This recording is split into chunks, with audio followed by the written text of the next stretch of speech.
의정 18장은 공자는 덕치를 실현하는 것이 그의 꿈이었습니다.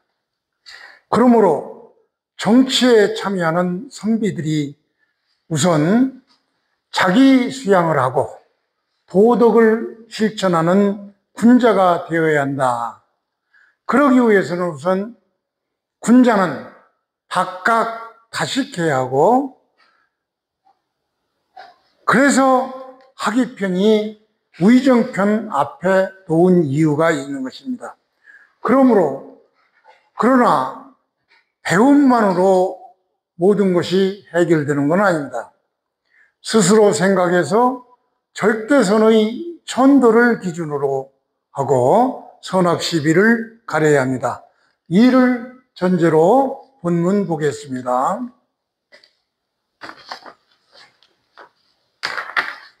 차장 학간옥하니라고 하니 공자가 말하기를 다문골의 신원기여, 그러면 즉 과우, 박연골태하고 신행기여 하면 즉 과회라. 그래서 과우 행과회 녹제 기중의라고 본문이 나와 있는데, 이거를 하나씩 살펴보겠습니다. 여기서 말한 자장, 이 자장은 성은 전손이라고 하는데 한자가 아주 고약합니다. 아무리 사전을 찾아봐도 이런저런 나오지도 않고 있지도 않아서 중국 사람들한테 물어봐도 이런저런 쓰지도 않는다. 이것이 전인데 바로 자로의 성, 자장의 성이 이 전손입니다. 전손. 그러니까 이런 자, 이거 신경 쓸 필요 전혀 없습니다. 그냥 몰라도 됩니다. 왜냐? 사전에도 없고 중국 사람들도 써먹지 않는 아주 2500년 전에 사람의 성에 사용했던 거니까 이런 건 잊어버리시고, 이름은 사고, 자가 자장이니까 그냥 자장으로 우리는 통일돼서 부르면 돼요. 진나라 사람으로서 공자보다 48이나 어린 사람입니다. 그래서 자장이 공자에게 물었습니다. 학간노, 즉 녹을 받는 방법, 학간도 녹을 얻는 방법을 배우고자 하는데, 이런 얘기죠. 그러니까 벼슬에 올라서 녹봉을 받으려면 어떻게 해야 되느냐, 이런 얘기겠죠. 그래서 공자가 대답하기를 다문골의라라. 많이 듣고 배우고 많이 들어서 배우지만 의심스러운 것은 골, 여기서는 골이 빼라, 대골골자도 있는데 그냥 빠질 결이라고 해서 의심스러운 것은 빼라, 이런 얘기고, 신중하게 신은 기여, 그리고 말은 신중하게 하는데 어떻게 하느냐, 기여, 이 의심스러운 뺀 나머지만 말을 하라, 이런 얘기죠. 그러면은 허물우자죠. 허물이 적을 것이다, 이런 얘기가 됩니다. 그 다음에 다문골태하라. dak연 여러 면으로 보고 살펴보고 많이 보고 살피되, 불골태 빼라, 의심스러운 것은 빼라. 그리고 행동은 어떻게 하느냐, 그 나머지만, 의심스러운 것은 빼고 정확한 것만 신중하게 행동하라. 그러면은 후회하는 일이 후회하는 일이 적을 것이다. 그래서 말로 허물이 적고 행동으로 후회하는 일이 없으면은 녹은, 즉 녹을 받는 지의, 공무원의 지의죠. 그 지의는 그 가운데 뭐예요? 허물도 후회할 일도 없는, 말에 허물이 없고 행동에 후회한 일이 없는 가운데에 녹이 있다. 거기에 벼슬자리가 자연히 얻게 된다. 뭐 이런 얘기죠. 한 번 더 보겠습니다. 자장이 학간록에 대해서 물었어요. 녹을 구하는 방법. 이게 간자가 전에도 한번 나왔었죠. 상당히 어려운 제인데 여기는 녹을 구하는 방법을 물었다. 그러니까 공자는 말했죠. 많이 듣되 담은, 많이 들을 분이 많이 듣되 의심스러운 것은 빼라. 그리고 나서 말을 어떻게 해야 되느냐? 그 나머지, 즉 들은 것 중에서 의심스러운 것을 뺀 나머지만 말을 하라. 그러면은 허물이 적을 것이다.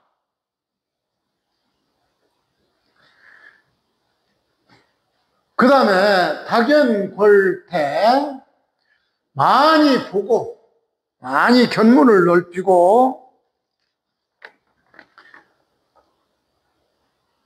위험스러운 거, 확고하지 않은 것은 빼라. 다시 말해서 많이 보되 확고하지 않은 것은 빼놓고 행동은 어떻게 하느냐? 신중하게 행동을 하는데 그 나머지, 즉 많이 자기가 본 것 중에 위험스러운 것을 뺀 나머지만을 신중하게 행동하라. 그렇게 되면은 즉 후회하는 일이 적을 것이다. 그래서 말로써 허물이 없고 행동으로서 후회할 일이 없으면, 적으면은 공무원의 자리는 그 가운데는 뭐예요? 말로써 허물이 적고 행동으로서 후회할 일이 없는 가운데에 벼슬자리는 있게 되는 것이다. 이렇게 해석을 할 수가 있겠죠. 그래서 이 얘기는 공자는 자장의 질문에, 자장이 어떻게 하면은 학간록이라는, 바로 그 얘기는 어떻게 하면은 벼슬을 얻을 수 있습니까? 라고 공자에게 물으니까 공자는 우리 같으면은 그냥 컴퓨터나 잘 배우고 인사권자한테 돈이나 좀 줘라, 이런 식으로 가르쳤겠지만 공자께서는 그러지 않고 공리적이나 기술적인 어떤 처세술, 이런 것은 전혀 말을 하지 않고 도덕적 태도와 실천을 강조했던 것입니다. 즉 지식을 쌓되 확실하지 않은 것은 함부로 말하지 말고 견문을 넓히되 위험한 일은 하지 않으며 말과 행동에 실수를 줄이면은 자연히 사회에서 힘을 얻고 그 결과 벼슬 또한 주어진다라고 얘기한 그런 내용일 것입니다. 이것을 현대적으로 풀어보면은 출세와 성공은 어떻게 얻는가에 대한 공자의 대답은 바로 전문성과 신중성, 책임 있는 언행, 이것이야말로 가장 확실한 길이라고 가르쳤던 것입니다. 그래, 공자는 도덕 가치를, 도덕 정치를 전제로 해왔습니다. 도가 해지지 않는 단세에서는 도덕적인 사람이 배제되고, 반대로 간악하고 술책을 농단하거나 무모하게 폭력을 휘두르는 사람이 득세하고 부를 탈취하게 됩니다. 그러므로 역사적으로 또는 현실적으로 많은 지식인들이 타락하고 벼슬과 재물을 얻기 위해서 악덕한 통치자나 세도자에게 붙어먹는 경우가 많이 있게 됩니다. 그래서 공자는 다음과 같이 위령공편 32장에서 다음과 같이 말을 했던 것입니다. 군자모도하고 불모식하고 경야 대제기중의 학야 록제기중의 군자우도하고 불호식이라 해서 나중에 배우시겠지만 논어 15편 위령편에 지금과 같은 이 장에서 가장 관계 있는 부분이어서 제가 발제해서 이렇게 설명드리겠습니다. 군자는 도를 도모하되, 그러니까 군자는 도를 구할 뿐, 불모식, 경제, 돈을 타면서는 안 된다. 즉, 돈을 구해서는 안 된다. 이렇게 경고하면서 경야, 농사를 짓지만 농사를 짓는 게 위해서 이게 배고플 내 줄일 뇌자인데 사실 이런 자는 요즘 잘 사용이 안 됩니다. 사전에도 없는 자인데 옛날에 사용하던 데인데 이것은 배고프다, 배고플 뇌자입니다. 그러니까 배고픔이 제 기준, 그 농사 가운데도 있다. 농사져도 배고플 수가 있다. 이런 얘기죠. 그러나 하기야 배우면 녹은 그 배움 속에 기중은 뭐예요? 배움 속에 있다. 뭐가? 녹이. 그 돈벌이가 있게 된다. 이런 얘기죠.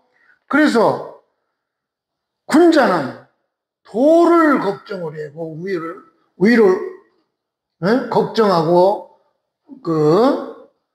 관심을 가져야지 불호식, 경제, 먹는 것에 그 가난함에 대해서 걱정을 해서는 안 된다. 이렇게 얘기를 하고 있는데, 다시 말해서 군자는 도를 염려하되 가난을 염려하지 말라.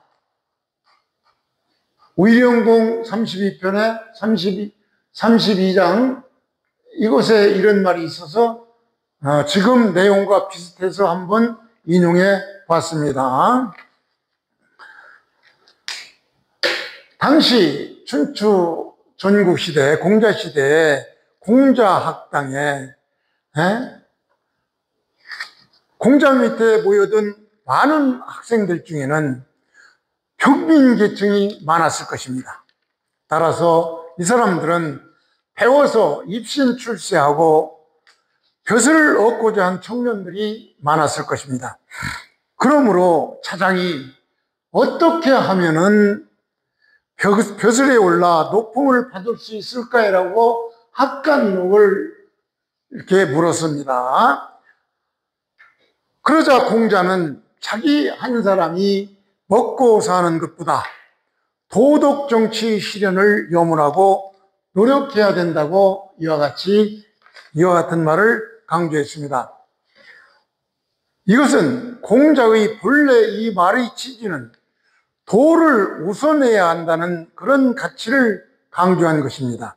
즉, 먹고 사는 것보다 인격과 올바른 삶의 원칙이 먼저라는 뜻입니다. 굶어 죽어도 도덕을 지키라는 이런 극단적인 의미는 아니고 도덕을 버리고 물질을 쫓아서는 안 된다는 기준을 세운 것뿐입니다. 그래서 생계를 유지하되 그 과정에서 부정과 부패, 탐욕, 이런 것에는 따르지 말라 라는 방향으로 학생들을 가르쳤던 것입니다. 그러면은 이러한 것은 오늘날의 현실 세계도 받아들일 수 있는 여러 가지 측면이 있어서 다시 한번 강조드리는 것입니다. 우의정편 19장은 국민을 이끄는 지도자는 바로 정직한 사람을 등용해야 한다. 간악하고 악덕한 사람을 등용했으면 나라는 결판난다. 선인이 못 살고 착한 사람이 못 살고 나쁜 짓 하는 악인이 잘 살면 사회의 정의가 무너지고 따라서 사람들은 악덕 정치에 등을 돌리게 되며 그 결과 통치 체제가 붕괴되고 마는 것입니다. 이러한 사실을 전제로 19장을 보겠습니다.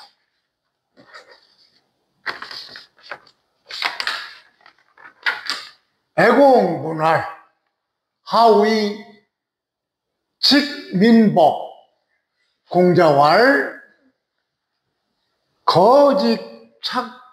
거직착제왕, 직민복하고 거왕, 착제직하고 측민불복이라. 이것도 서로 대조되는 부분이 있습니다. 즉 발을직자와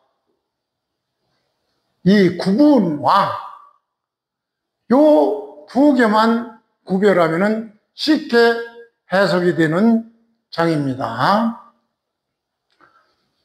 자, 대충 보면은 애공, 노나라 왕이죠. 공자가 마지막으로 활동하던 때의 그 노나라 왕인 애공이 공자한테 묻기를 하위, 어떻게 하면은 하위, 직민복, 국민들이 따를 수가 있겠습니까? 라고 공자에게 애공이 묻자 공자는 대답하기를 거짓, 여기서는 왕이 물었으니까 애공이라는 왕이 물었으니까 왕이 통치 기술에 있어서 기술상 고위 공무원을 임명하는 그런 방법이니까 이걸 거를 뽑다 이런 그 의미가 바로 임용하다, 선발하다 이런 의미겠죠. 그러니까 바른 사람을 임용해서 이 바른 사람이 임용된 바른 사람이 이 그릇된, 쟤는 지어입니다. 지어. 그릇된 사람에게 잘못 착자인데, 이게 차고 올 때는 착자인데, 이거를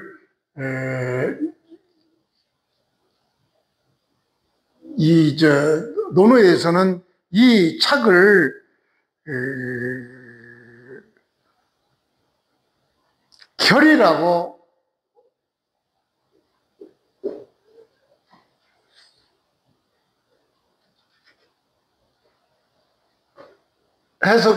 결로 해석해야 된다고 했습니다. 그러니까 뭔것이 빠진 잘못된 그런 거 조철하다.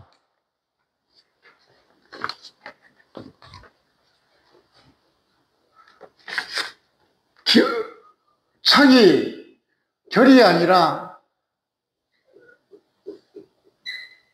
조처는 이런 의미입니다. 이게 조처하다 하는 그러니까 바른 사람을, 정직한 사람을 임용해서 못된, 잘못된 사람 위에 조치를 취하면은 국민들이 따를 것이고,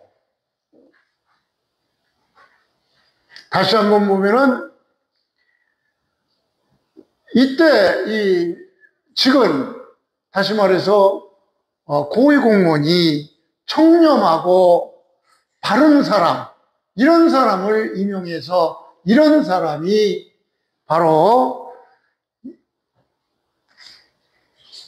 비리나 아첨이나 이익만을 추구하는 그런 사람 위에 조처하면, 그런 사람을 임용해서 쓰게 해서 그 자리에 있게 하면은 국민들은 복종하게 될 것이고, 반대로 직과 반대되는 개념이죠. 왕,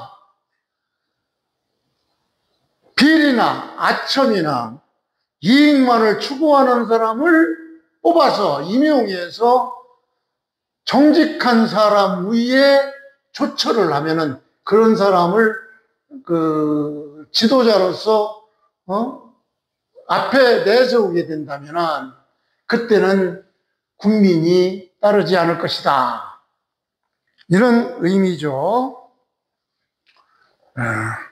다시 한번 보겠습니다. 애공이 공자한테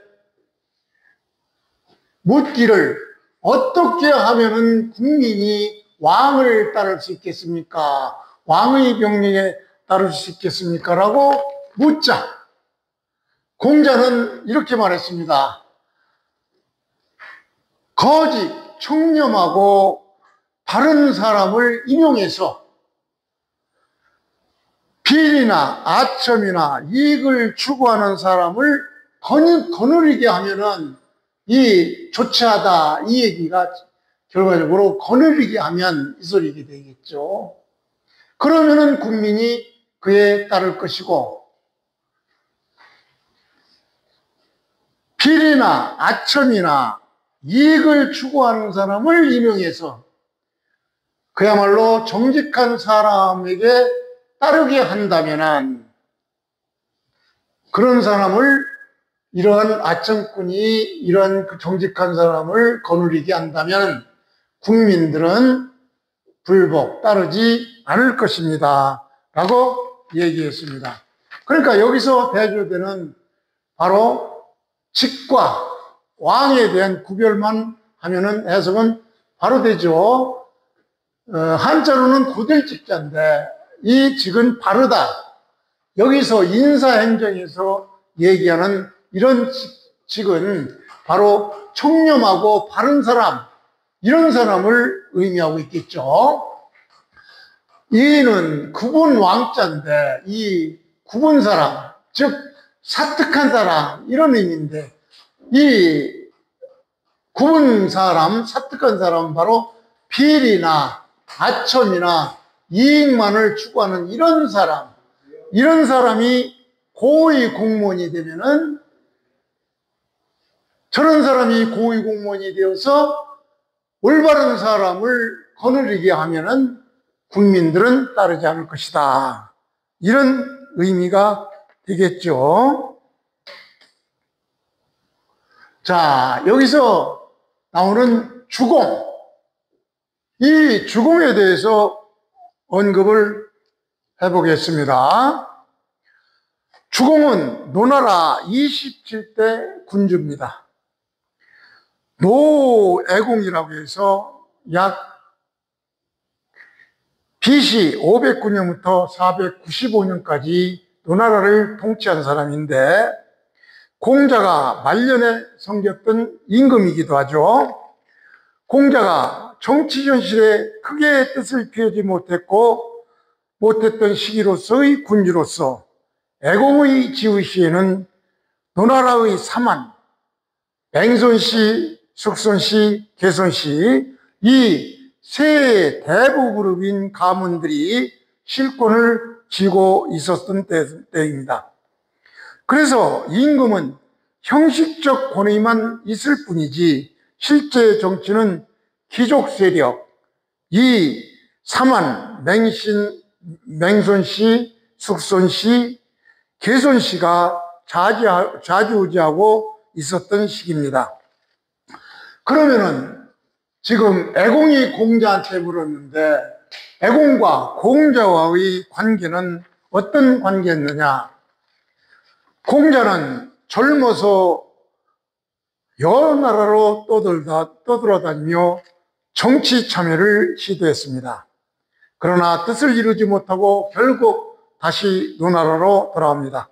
이때 집권하고 있던 사람이 바로 애공인데 이름만 임금이지 실권이 없는 그런 허울뿐인 군주였던 것입니다.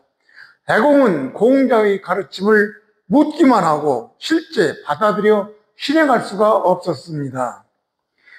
그래서 논어의장 20장에도 애공이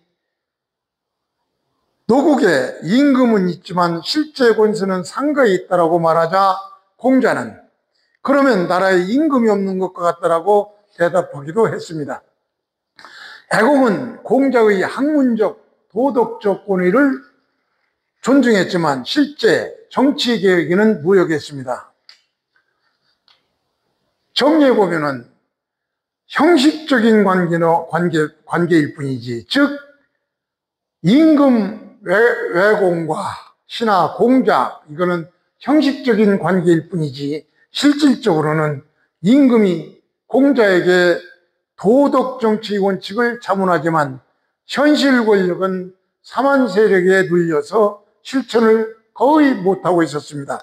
그래서 공자는 애공을 존중하긴 하지만 그의 무력방을 항상 비판적으로 바라보고 있었습니다. 그러면은 이 내용을 현대적으로 적용해 봅시다. 여기서는 공정한 인사의 중요성, 즉 바른 사람을 뽑는, 임명하는 그 중요성을 바로 능력 있고 도덕적인 사람, 바른 사람, 이 사람들이 지도적 위치에 두면은 조직 구성은 신뢰하고 따르게 마련입니다. 반대로 비리나 아첨이나 사적 이익만 추구하는 그런 사람이면은, 그런 사람이 윗자리에 두면은 불만과 저항이 생길 뿐입니다. 기업 조직도 마찬가지입니다.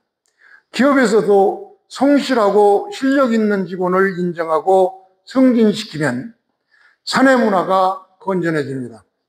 반대로 아부나 편법으로 자리 잡은 인물이 권력을 쥐면은 구성원은 사기를 잃고 조직 효율성이 떨어집니다. 정치 현실도 마찬가지죠. 사회 지도층에 청렴하고 바른 사람이 앉아 있어야 국민이 신뢰하지요. 권력 남용이나 부정부패, 그러한 인물이 지도자가 되면은 국민은 불안하고 불복종합니다. 요약하면은 공자는 지도자의 첫 임무는 바른 사람을 발탁하는 것, 즉 인사가 모든 것의 만사다. 인사가 만사다. 이것은 현대사회에서도 여전히 통하는 것입니다.